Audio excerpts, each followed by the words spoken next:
बेशक आज जो आप देख रहे हैं कि संभल की जामिया मस्जिद में जो हमारे से हो रहा है, मुझे माफ करिएगा, इसका सबसे बड़ा जिम्मेदार जो है वो हमारी मुसलमान कयादत है, जो कमजोर और हकीर कयादत है। आपके चीफ मिनिस्टर अभी चीफ मिनिस्टर बने हैं, हर दूसरे दिन वो दिल्ली दरबार में चले जाते हैं गुलदस्ते लेकर, नतमस्तक होने, सजदे करने उनके सामने। ये आपकी असलियत है, मुझे माफ करिएगा। मैं उम्मीद कर रहा हूं, कश्मीर से मैं अपील करता हूं all India Muslim personal law board को, जितनी भी मुसलमान जमातें हैं, चाहे वो AUDF हो, ऑल इंडिया मजलिस इत्तेहादुल मुस्लिमीन हो, बैरिस्टर असदुद्दीन ओवैसी हो, बाकी सारे लोग हो जो सो कॉल्ड सेकुलर पार्टीज है, if you are truly secular, walk the talk. जब मेरी मस्जिद पे अटैक होता है, आप में से कोई लीडर बाहर क्यों नहीं आता है? Selective targeting of the Muslim community will not take it lying down. I am not Farooq Abdullah और मुफ्ती सईद। आप सोच रहे कश्मीर में सबकी जबान आपने काट ली? जो इलेक्शन यहां हुए, कोई भी नतीजा आया उससे हमने अपना जमीर बेचा नहीं है। हमारे लोगों को सताया जाएगा, हमारी मसाजिद को अटैक किया जाएगा, we will not keep quiet. Sambhal में वायलेंस हुई और जियाउर रहमान बर्क के खिलाफ केस डाला गया है। आप सब लोग एकजुट होकर, इंडिया अलायंस वाले, starting from Sonia Gandhi down onwards, क्यों नहीं एक बात में, एक आवाज में ये बोलते हैं कि मुसलमानों से हम नाइंसाफी नहीं होने देंगे? सबसे बड़ा सबक जो आप नौजवानों के लिए है, खुदा पढ़िए अपनी तारीख को कि किस तरह आपको मुसलसल कमजोर किया जा रहा है। At one point of time in history you had 49 Muslim MPs in the Indian parliament, today you have only 24। मैं अपील करता हूं आगारुल्लाह से, आप चीफ मिनिस्टर के ऑफिस पे धरने पे बाद में बैठिए। आप दिल्ली में है, अगर हिम्मत है सच में आप में, आप प्रेसिडेंट ऑफिस के बाहर धरने पे बैठिए and tell Narendra Modi and Amit Shah, as far as are places of religion are concerned, as far as it is a question of dignity of the Muslim community, there will be no compromise. मैं जानता हूं कि party ने पिछले 40 साल में क्या किया है। फारूक अब्दुल्ला कैबिनेट मिनिस्टर थे, 10 काम वो गिना दे उन्होंने हिंदुस्तान के मुसलमानों के लिए क्या किया है। सच्चर कमेटी की रिपोर्ट है, रंगनाथ मिश्रा कमीशन की रिपोर्ट है, कुंडू कमीशन की रिपोर्ट है कि सोशो इकोनॉमिकल एजुकेशन पैरामीटर्स पे मुसलमान SC ST OBC से भी पीछे है। इसका जिम्मेदार कौन है आखिर? आपके पास गुलाम नबी आजाद जैसे लोग थे, Mufti Mohammad Sayeed was the home minister of India. Home minister कोई छोटा ओहदा नहीं होता है। अगर इतने बड़े बड़े ओहदों पे फाइज होने के बाद भी यह हालत हो रही है हिंदुस्तान के मुसलमानों के साथ, इसका कौन जिम्मेदार है? क्यों नहीं आप कश्मीर के लीडर से भी पूछते?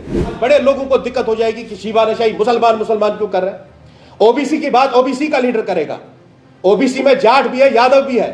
मुलायम सिंह यादव लीडर बन गए OBC वोट पे, आपके जाट लीडरशिप आ गई। सिखों की अपनी लीडरशिप हो सकती है, सबकी अपनी लीडरशिप हो सकती है, मगर जब भी लफ्ज मुसलमान बोलेंगे तो सबको दिक्कत हो जाएगी। बिस्मिल्लाहिर्रहमानिर्रहीम। आप सब लोग जानते हैं कल के दिन संभल में क्या हुआ है, जामिया मस्जिद संभल में क्या हुआ है। उसके ज़िमन में जो हमारे एहसासात हैं, हमारे जज्बात हैं, हम सारी कौम के सामने रखते हैं। सबसे पहले सबसे बड़ा सवाल जो हमें अपने आप से पूछना चाहिए, क्या सही में आज हिंदुस्तान की जो सबसे बड़ी माइनॉरिटी है वो इतनी कमज़ोर हो गई है कि मुसलसल हमारी मसाजिद पे, हमारी दरगाहों पे, हमारी दरसगाहों पे कभी बुलडोज़र भेजा जाता है, कभी कोई सर्वे कराया जाता है और हर तरह से जो मुसलमानों को सताने की कोशिश की जा रही है। इस सब पे हमें नज़रसानी करने की ज़रूरत है। पहले एज अ कम्युनिटी ये सोचने की ज़रूरत है कि अगर 25 करोड़ मुसलमानों की ये हालत आज भी हो रही है, आज़ादी के 75 ईयर्स के बाद 70 साल से ज़ायद हो गए हैं और ये हालत है सबसे बड़ी अक़लियत की, तो हमें भी नज़रसानी करने की ज़रूरत है कि हम इतने कमज़ोर क्यों हुए। पहली बात, ये जो संभल में वायलेंस हुई है, पहली सर्वे जो कोर्ट ने ऑर्डर की, ये पिटीशन फाइल की गई है कि आज से 500 साल पहले 1526 में वहां कोई मंदिर था जिसको डिमोलिश किया गया है।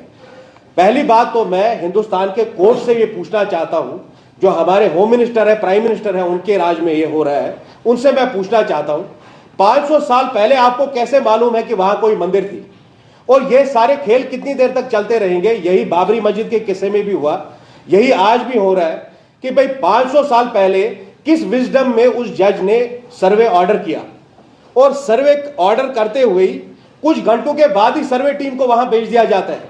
इतना क्विक जस्टिस तो हमने किसी केस में नहीं देखा है आज तक। किस पिटीशन डाली नहीं और आपका वर्डिक्ट आ गया और कुछ घंटों में आपने वहां पे सर्वे टीम को भेजा। पहली बार संभल की जितनी भी अथॉरिटीज है, मस्जिद कमेटीज है, उन्होंने कोऑपरेट किया। दूसरी बात, आपने दोबारा सर्वे टीम वहां भेजी, किसके इजाजत से आपने भेजी? कोर्ट ऑर्डर आपके पास नहीं था और आप सर्वे करने लगे, जिसकी वजह से वहां हालात खराब हुए, स्टोन पेल्टिंग हुई और 4 से ज्यादा लोग जो है वो जाँ बाक हो गए।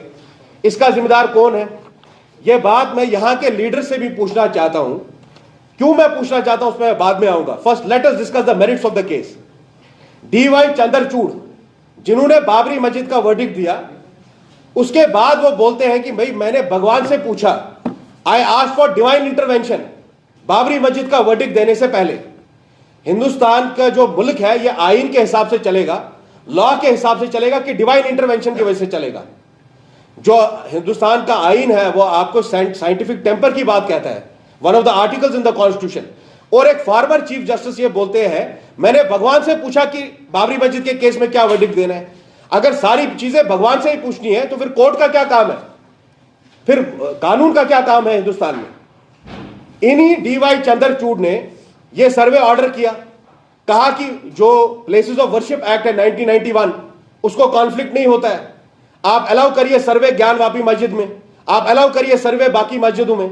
और यह हाल हो रहा है। कल जो वहां 4 नौजवान मरे हैं उसका जिम्मेदार कौन है, मैं ये होम मिनिस्टर से पूछना चाहता हूं, ये मैं प्राइम मिनिस्टर नरेंद्र मोदी से पूछना चाहता हूं। जो आज सुबह सेंट्रल हॉल में हमारे वाइस प्रेसिडेंट बड़ी बड़ी बातें कर रहे थे संविधान की, कॉन्स्टिट्यूशन की, इक्वालिटी ऑफ लॉ की, जो वो 4 बच्चे मरे उसका जिम्मेदार कौन है। पुलिस के पास लास्ट रिकोर्स होता है शूटिंग बिलो द वेस्ट। आप लाठीचार्ज करिए, वाटर बैटन यूज करिए क्राउड कंट्रोल के लिए, लास्ट ऑप्शन आपके पास है शूटिंग बिलो द वेस्ट। उन बच्चों की मौत कैसे हो गई, यह सवाल हम पूछना चाहते हैं।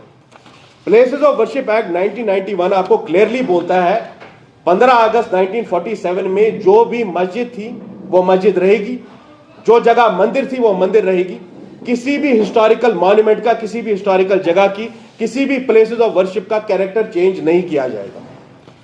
यह सवाल आज हिंदुस्तान के पार्लियामेंट के सामने भी है। Winter session is going on.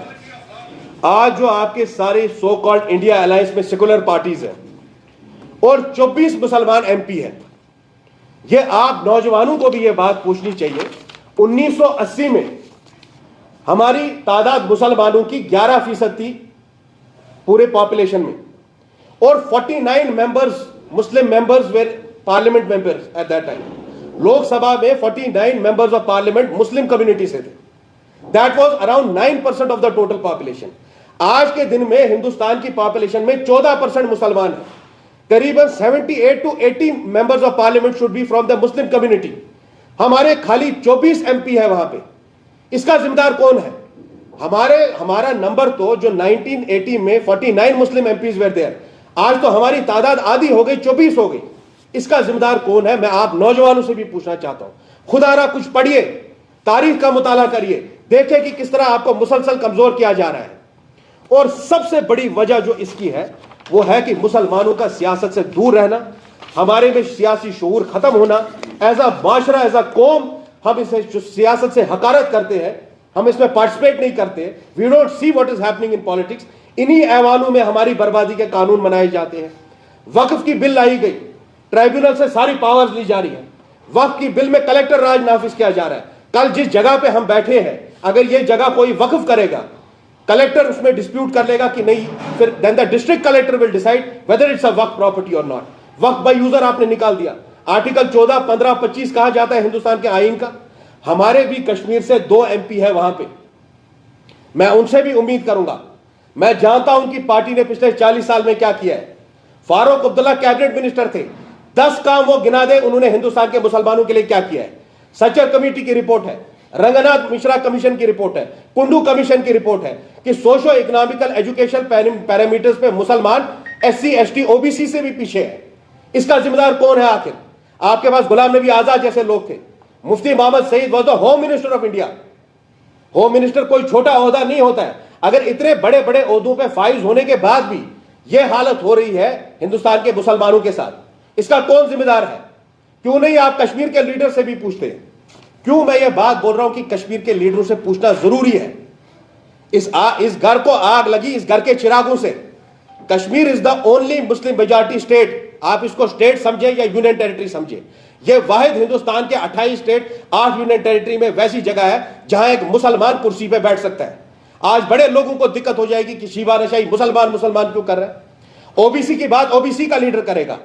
OBC में जाट भी है, यादव भी है। मुलायम सिंह यादव लीडर बन गए ओबीसी वोट पे।